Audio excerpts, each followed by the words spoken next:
22 जनवरी को प्राण प्रतिष्ठा के साथ रामलला विराजमान होने जा रहे हैं। उसको लेकर के तमाम तैयारियां लगातार जारी है और साधु संतों के चेहरों पर खुशी साफ झलक रही है। हमारे साथ बात करेंगे अयोध्या के हनुमानगढ़ी के महंत राजू दास जी।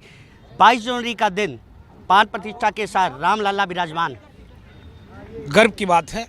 भूतो न भविष्यति ये संभव नहीं था, लेकिन दो राजा के नाते देश के यशस्वी प्रधानमंत्री और उत्तर प्रदेश के यशस्वी मुख्यमंत्री योगी आदित्यनाथ जी महाराज एवं संतों के सानिध्य, संतों के आशीर्वाद, राम भक्तों की कृपा, सनातनियों का सहयोग, हिंदू जनमानस की त्याग, तपस्या, समर्पण, कुर्बानी, शहादत, जिसका परिणाम स्वरूप है कि आज अयोध्या में नव भव्य दिव्य राम जन्मभूमि मंदिर का निर्माण संपन्नता की ओर है। 22 जनवरी को 2024 देश के यशस्वी प्रधानमंत्री साधु संतों के आशीर्वाद से उस कार्यक्रम में शामिल होंगे।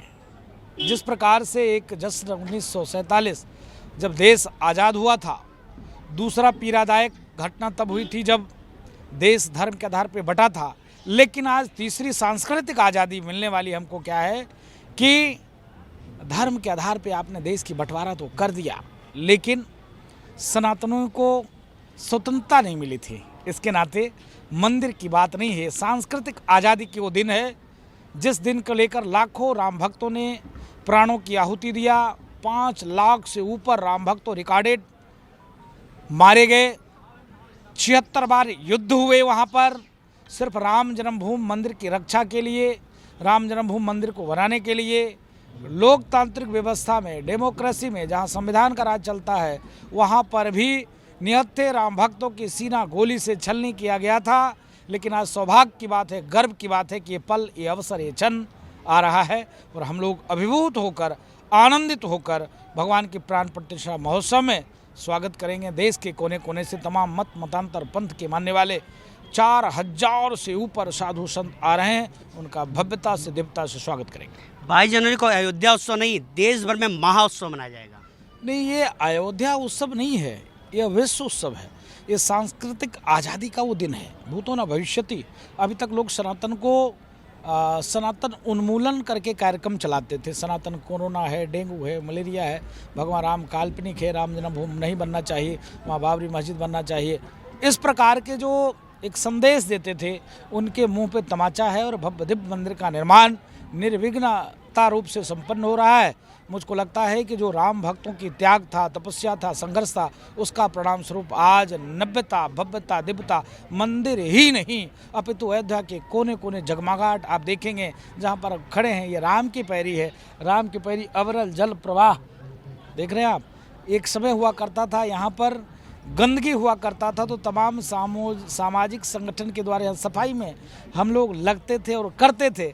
आज समय है कि जैसे आप नया घाट से निकलेंगे हनुमानगढ़ी की तरफ, दोनों तरफ रोडे चौरी, रंग रोगन इतनी खूबसूरत आप देखेंगे। दुकानों पर शंख चक्र गदा इतने सुंदर सजाए हुए, अगल बगल क्यारी लगाए हुए, फुटपाथ बने हुए, अंदर जो है पानी का, केबल का, गैस का, तमाम ऐसी जो अंडरग्राउंडिंग लाइटिंग, ऐसे करके जो प्रयास है अयोध्या रामपथ, भक्तिपथ, नया घाट से लेकर शहादतगंज तक, ये आपको दिखेगा, लगेगा कि क्या सुंदर है, क्या बात है, अयोध्या बदल रही है। 22 जनवरी से पहले किस तरह के कार्यक्रम साधु संतों द्वारा किए जा रहे हैं? साधु संत देखिए, ट्रस्ट ने भी निवेदन किया, पूज्य योगी आदित्यनाथ जी महाराज ने भी उत्तर प्रदेश के प्रमुख मंदिरों में ऐसा आयोजन करने की उन्होंने तैयारी किया। जो भी मंदिर है वहाँ पर भजन संकीर्तन, जो जिस देवी देवता को मानते हैं उसकी स्तुति विनती, उस स्तुति विनती के माध्यम से एक वातावरण, समाज की जो ताना बाना है, समाज के जो प्रवेश है, समाज में सामंजस्य समानता स्थापित हो,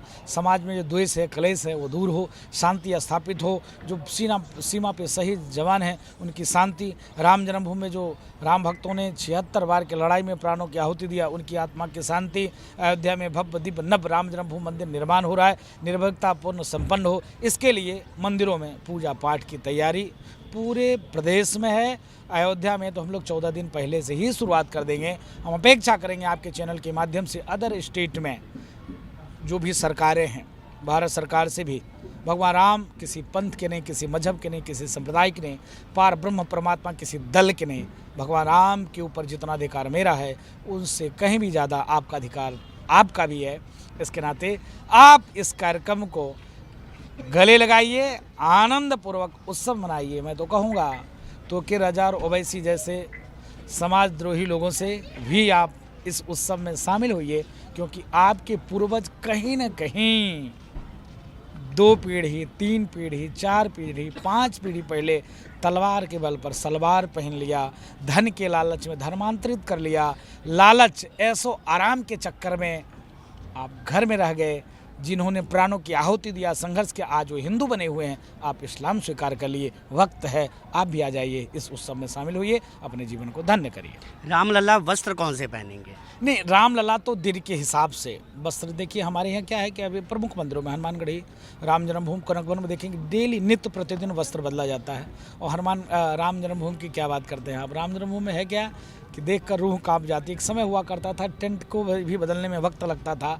आज ये समय है कि रोज़ देखिए कल के पीठाधीश्वर आ गए हैं, इनके हाथ से कई बार वहाँ वस्त्र दिया गया और वस्त्र बदला है। तो उस दिन वस्त्र देखते हैं सोने से जड़ित, हीरे से जड़ित, ऐसी तैयारी ट्रस्ट के लोग कर रहे हैं। देखते हैं राम जी की जो इच्छा होगा वही लेंगे। तो आप थे हनुमानगढ़ी के महंत राजू दास जी, जिनका साफ कहना है कि 22 जनवरी को पूरा देश महाउत्सव के रूप में मनाएगा, क्योंकि प्राण प्रतिष्ठा के साथ रामलला विराजमान होने जा रहे हैं। उसको लेकर के तैयारियां और चेहरे पे जो खुशी है साधु संतों की, वो साफ झलक रही है। कैमरामैन रोहित श्रीवास्तव के साथ संजीव सिंह, TV7 भारत, अयोध्या।